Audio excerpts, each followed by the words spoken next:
Movie അടിപൊളിയായിരുന്നു. ഒരു feel good, നല്ല എന്താ പറയുക, നമുക്ക് കണ്ടു കഴിഞ്ഞാൽ മനസ്സ് നിറയും എന്ന് പറയുന്ന ഒരു സിനിമയാണ്. നല്ല സന്തോഷമായിട്ട് കണ്ടു. പിന്നെ അതിൻ്റെ അകത്ത് പുതിയതായിട്ട് വന്ന ആക്ടേഴ്സ്, എൻ്റെ റൈറ്റിങ്, അഭിനയിച്ചിരിക്കുന്ന നായകൻ തന്നെയാണ് അതിൻ്റെ ആനന്ദ് ബസ്, ലിറിക്സ്, മ്യൂസിക്കൊക്കെ ചെയ്തിരിക്കുന്നത് എല്ലാം അടിപൊളിയായിട്ടുണ്ട്. നല്ല എന്താ പറയുക, മനസ്സ് നിറയും. ഫസ്റ്റ് ഫീൽ ഗുഡ് മൂവിയാണ്. എല്ലാവരും പോയി കാണണം. എങ്ങനെയാണ് തിയേറ്ററിൽ കയ്യടിയാണോ നമ്മൾ ഇരിക്കുമ്പോൾ? ചിരിക്കാനുണ്ട്, അതിൻ്റെ കൂടെ വരുന്ന ചെറിയ ചെറിയ കോമഡികൾ, കാര്യങ്ങൾ. പക്ഷേ മൊത്തത്തിൽ മൂവി ഒരു ഫീൽ ഗുഡാണ്. നമുക്ക് ഒരു ടെൻഷനിൽ നിന്നൊക്കെ മാറി ഒരു ഫ്രീ ആയിട്ടിരിക്കാവുന്ന ഒരു റിലാക്സ്ഡ് ആയിട്ട്, അതെ, റിലാക്സ്ഡ് ആയിട്ടിരുന്ന് കാണാം. എവിടെയെങ്കിലും സാധാരണ ചോദ്യങ്ങളാണ്, എവിടെയെങ്കിലും ലാഗോ അങ്ങനെ കൂടുതൽ ഇല്ല, അല്ല അങ്ങനെയൊന്നുമില്ല.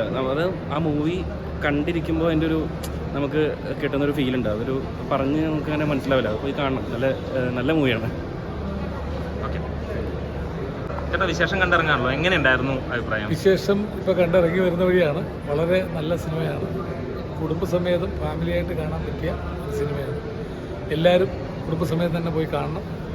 നല്ല ചിരിക്കാനുള്ള മുഹൂർത്തങ്ങൾ, ഒരുപാട് ചിരിക്കാനുള്ള മുഹൂർത്തങ്ങളുണ്ട്. നല്ല പാട്ടുകളാണ്. വളരെ എൻ്റർടൈൻമെൻ്റ് ആയിട്ടുള്ള സിനിമയാണ് വിശേഷം. എല്ലാവരും കുടുംബസമേതം നമ്മൾ ഫുള്ളായിട്ട് എൻഗേജ് ചെയ്തിട്ടുണ്ട്. നന്നായിട്ട് എൻഗേജ് ചെയ്തപ്പെടും. നല്ല റിസൾട്ട്, നല്ല ഫീലായിരുന്നു. സിനിമയിൽ എവിടെയെങ്കിലും ലാഗോ അങ്ങനെ എന്തെങ്കിലും കാര്യങ്ങൾ? ഇല്ല, ലാഗുള്ള വളരെ സന്തോഷകരമായിട്ട് കണ്ടിരിക്കാൻ പറ്റിയ പടമാണ്. കുടുംബസമേതം കാണാൻ പറ്റും.